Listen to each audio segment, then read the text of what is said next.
नमस्कार, मैं हूं अंकुर और आप देख रहे हैं सत्य हिंदी।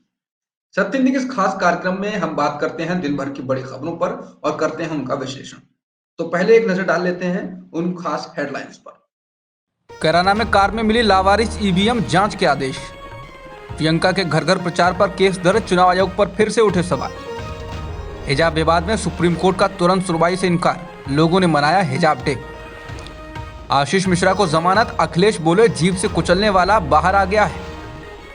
ईडी ने जब्त की 1,77,00,000 रुपए की संपत्ति, राना अयूब बोली सच बोलना जारी रहेगा। बुलेटिन की पहली खबर है उत्तर प्रदेश के कैराना से, जहां पर कल रात को बिना नंबर वाली कार में पकड़ी गई ईवीएम के मामले में जिला प्रशासन ने जोनल मजिस्ट्रेट के खिलाफ जांच के आदेश दिए हैं।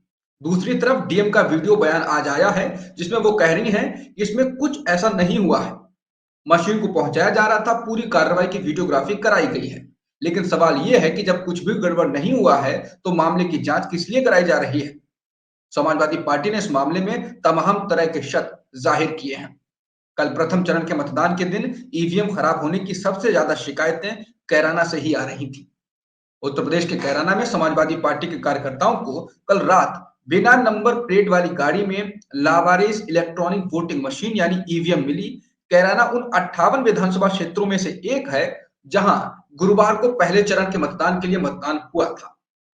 जिस कार में ईवीएम मिली थी उस पर कैराना निर्वाचन क्षेत्र के जोनल मजिस्ट्रेट का स्टिकर चिपका हुआ था। कार शामली पानीपत हाईवे पर समाजवादी पार्टी के कार्यकर्ताओं को मिली, जो स्थानीय डीएम के साथ थे। बाद में ईवीएम को जिलाधिकारी के सामने खोला गया, जिन्होंने स्वीकार किया कि यह चुनाव सुरक्षा प्रोटोकॉल का उल्लंघन है। इस मामले की सूचना जैसे ही सपा नेता नाहिद की बहन इकरा हसन को मिली, वो फौरन मौके पर सपा कार्यकर्ताओं के साथ पहुंच गई। वहां उन्होंने पूरी कार्रवाई की वीडियोग्राफी कराने की मांग रखी। इकरा ने कहा कि ईवीएम जहां जहां रखी गई है उन पर कैमरों के जरिए निगरानी रखी जाए। उन्होंने सपा कार्यकर्ताओं से भी चौकन्ना रहने को कहा। 58 विधानसभा सीटों के लिए पहले चरण के मतदान में कैराना शीर्ष पर रहा है। यहाँ सबसे ज्यादा 75.12% मतदान हुआ। कैराना से सपा टिकट पर नाहिद हसन खड़े हुए हैं, लेकिन उन्हें चुनाव के नामांकन के दौरान एक पुराने मामले में गिरफ्तार कर लिया गया था। फिर उनके चुनाव प्रचार को उनकी बहन इकरा हसन ने संभाला है। नाहिद हसन का पूरा परिवार राजनीति में ही है। उनके पिता मुनव्वर हसन सांसद रह चुके हैं, उनकी मां वो भी विधायक है। तो अब चलिए अगली खबर की तरफ बढ़ते हैं। दूसरी खबर चुनाव आयोग से संबंधित है, जिसमें उत्तर प्रदेश पुलिस ने मुरादाबाद में कांग्रेस नेता रिजवान कुरैशी के घर घर जाकर प्रचार के दौरान रोड शो जैसी स्थिति को लेकर मामला दर्ज किया है। मुरादाबाद से कांग्रेस के उम्मीदवार कुरैशी ने गुरुवार को पार्टी महासचिव प्रियंका गांधी वाड्रा के साथ निर्वाचन क्षेत्र में घर घर जाकर प्रचार किया। हालांकि पुलिस के मुताबिक ये कैंपेन रोड शो जैसा लग रहा था। मुरादाबाद के एसपी अखिलेश भदौरिया ने कहा, कांग्रेस प्रत्याशी रिजवान ने घर घर जाकर प्रचार करने की अनुमति मांगी थी, लेकिन देखा गया कि उनके साथ कार में सवार लोगों के साथ रोड शो जैसी स्थिति पैदा हो गई। सेक्टर मजिस्ट्रेट की शिकायत के अनुसार एक मामला दर्ज किया गया है, ऐसा उन्होंने कहा। इस पर रिजवान ने पूछा कि क्या राज्य में इसी तरह का चुनाव प्रचार करने पर बीजेपी नेताओं के खिलाफ एफआईआर क्यों दर्ज नहीं की गई है। रिजवान ने कहा, उत्तर प्रदेश के उप मुख्यमंत्री दिनेश शर्मा ने कुछ दिन पहले ऐसा ही चुनावी अभियान चलाया था। मेरठ में केंद्रीय गृह मंत्री अमित शाह ने घर घर जाकर अभियान चलाया था, उनके खिलाफ एफआईआर क्यों नहीं हुई। डोर टू डोर कैंपेन के दौरान अगर लोग बिना शर्त प्यार से हमारा स्वागत करते हैं तो इसमें हमारी कोई गलती नहीं है। बीजेपी डरी हुई है, इसलिए ये राजनीति हो रही है, ऐसा कुरैशी ने कहा। एक अन्य मामले में भी चुनाव आयोग पर सवाल उठे हैं। ये मामला उत्तराखंड से है, जहां उत्तराखंड में बीजेपी के ने कांग्रेस के वरिष्ठ नेता और पूर्व सीएम हरीश रावत की फोटो के साथ छेड़छाड़ कर उन्हें मौलवी हरीश रावत बना दिया। इसकी शिकायत हुई, उसे सही पाया गया, लेकिन चुनाव आयोग ने बीजेपी को भविष्य में ऐसा ना करने की चेतावनी देकर मामले को निपटा दिया, जिसके बाद से चुनाव आयोग एक बार फिर सवालों के घेरे में आ गया है। अब बढ़ते हैं अगली खबर की ओर। अगली खबर कर्नाटक में जो चल रहे हिजाब विवाद से संबंधित है। कर्नाटक के कुछ स्कूलों से शुरू हुए हिजाब विवाद के मामले में आज सुप्रीम कोर्ट ने तुरंत सुनवाई करने से इनकार कर दिया। सुप्रीम कोर्ट ने शुक्रवार को कहा कि इस मामले में सही समय आने पर सुनवाई की जाएगी। सीजेआई एनवी रमना ने कहा कि इस तरह की बातों को राष्ट्रीय स्तर तक न लाएं।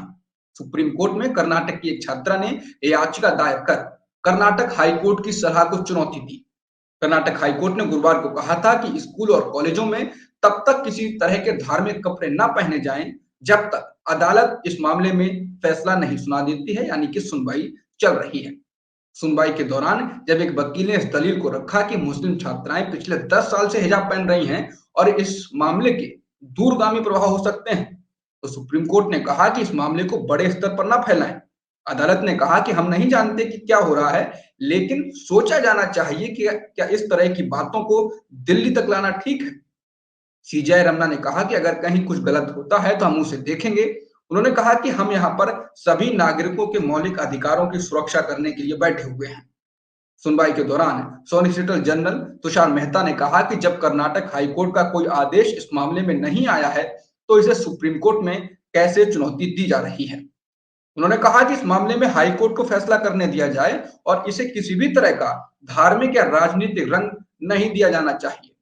वहीं दूसरी ओर उत्तर प्रदेश के अलीगढ़ से लेकर महाराष्ट्र के मालेगांव तक महिलाओं ने हिजाब के समर्थन में प्रदर्शन किया। बुर्का पहनकर महिलाओं ने प्रदर्शन में बैनर पोस्टर लेकर हिजाब का समर्थन किया। महाराष्ट्र के मालेगांव में हजारों की संख्या में मुस्लिम समुदाय के लोग इकट्ठा हुए और शुक्रवार के दिन को हिजाब डे के तौर पर मनाया गया। ये मामला दिन प्रतिदिन बड़ा हो रहा है। कर्नाटक हाईकोर्ट में ये फैसला है, उन्होंने जो अभी तक आदेश दिया है उसमें स्कूलों को खोलने के बारे में वो कह चुके हैं। किसी भी छात्र से शिक्षण संस्थानों में अभी जब तक सुनवाई चल रही है, किसी कोई भी धार्मिक चीज ना पहनने को कहा गया है। अगली सुनवाई सोमवार को होगी। देखते हैं कि उसमें क्या फैसला या आदेश आता है। अब बढ़ते हैं अगली खबर। यह खबर लखीमपुर कांड, किसान आंदोलन और उत्तर प्रदेश तीनों से जुड़ी हुई है। केंद्रीय मंत्री अजय मिश्रा के बेटे और लखीमपुर खीरी मामले में हत्या के आरोपी आशीष मिश्रा उर्फ मोनू को जमानत मिलने के बाद यह मुद्दा फिर से उठ गया है। आरोपी मंत्री के बेटे को जमानत मिलने से पीड़ित किसानों का दुख एक बार फिर से सामने आ गया है। हालांकि उन्होंने हार ना मानने की बात कही है, वहीं दूसरी ओर विपक्षी पार्टियों ने भी इस मामले को उठाया है। आज रामपुर में जनसभा को संबोधित करते हुए अखिलेश यादव ने कहा कि आजम खान के ऊपर कैसे कैसे झूठे मुकदमे लगाए गए हैं। उनके ऊपर पेड़ चोरी, भैंस चोरी, बकरी चोरी, यहाँ तक कि किताब चोरी का मुकदमा दर्ज किया गया। ना जाने कितने मुकदमे लगाए गए और उन्हें जेल में रहना पड़ रहा है। लेकिन उन्होंने कहा कि आज का अखबार आप लोगों ने पढ़ा होगा, जीप से कुचलने वाला जेल से बाहर आ गया है। इससे पहले रालोद कांग्रेस ने भी बीजेपी सरकार और मोदी सरकार पर आशीष मिश्रा को जमानत मिलने के बाद सवाल उठाए। वहीं दूसरी ओर अपनों को खोने वाले किसानों को बेहद निराशा हाथ लगी है।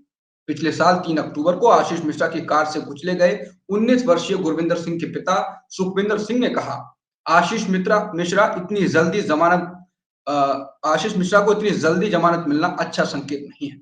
इस सरकार से पहले भी हमें कोई उम्मीद नहीं थी, अब भी हमें कोई उम्मीद नहीं है। अजय मिश्रा टेनी को अभी भी हटाया नहीं गया है। सुखविंदर सिंह ने कहा कि मोदी जी वहां बैठते हैं और एक के बाद एक जुमला देते रहते हैं, लेकिन वो अपने ही मंत्री को नहीं हटा सकते हैं। वहीं पत्रकार रमन कश्यप के भाई अमन कश्यप, जिनकी हत्या 4 किसानों के साथ की गई थी, उन्होंने कहा कि हम लड़ाई जारी रखेंगे। सिर्फ इसलिए कि उन्हें जमानत मिल गई है, इसका मतलब ये नहीं है कि मामला खत्म हो गया है। उन्होंने कहा कि शायद उन लोगों को लग रहा है कि अगर सरकार बदलती है तो ये सब नहीं हो पाएगा जो वो अभी कर रहे हैं। तो इस खबर में इतना ही था। अब बढ़ते हैं अगली खबर की ओर। जांच एजेंसी ईडी ने वरिष्ठ पत्रकार राणा अयूब के 1,77,00,000 रुपए जब्त कर लिए। राणा अयूब पर मनी लॉन्ड्रिंग करने और दूसरों की मदद करने के नाम पर इकट्ठा किए गए पैसे में हेरफेर करने का आरोप लगाया गया है। समाचार एजेंसी एएनआई के मुताबिक ईडी के एक अधिकारी ने बताया कि राणा अयूब ने कथित तौर पर 3 अभियानों के लिए मिले डोनेशन का इस्तेमाल नहीं किया। अधिकारियों का यह भी आरोप है कि राणा अयूब ने डोनेशन के कुछ हिस्से को कथित तौर पर निजी खर्चों में इस्तेमाल किया। ईडी की ओर से आदेश जारी किया गया है कि राणा अयूब और उनके परिवार की एफडी और बैंक खातों में जमा रकम को मनी लॉन्ड्रिंग एक्ट के तहत अटैच कर लिया जाए। बता दें, राणा अयूब मोदी सरकार के कुछ फैसलों के खिलाफ काफी मुखर रही हैं, यानी मोदी सरकार की आलोचक रही हैं। राणा अयूब के खिलाफ यह कार्रवाई गाजियाबाद पुलिस की ओर से दर्ज की गई एक एफआईआर के आधार पर की गई है। यह एफआईआर हिंदू आईटी सेल नाम के एक एनजीओ के संस्थापक विकास सांकृत्यायन के द्वारा बीते साल सितंबर में दर्ज कराई गई थी। वहीं मोदी सरकार की आलोचक माने जाने वाली पत्रकार राना अयूब ने इन आरोपों से इनकार किया है, इनको खारिज किया है और कहा है कि सरकार उनकी पत्रकारिता के कारण उनके पीछे एजेंसियों को लगा रही है, लेकिन वो सच बोलना जारी रखें। तो ये थी दिन भर की 5 जो बड़ी खबरें थी, उनसे मैंने आपको अवगत कराया। बाकी जो भी खबरें होंगी, उनसे आपको अपडेट करते रहेंगे और मिलते हैं कल यानी कि शनिवार को। तब तक के लिए नमस्कार। सत्य हिंदी का ऐप डाउनलोड करें गूगल प्ले स्टोर पर।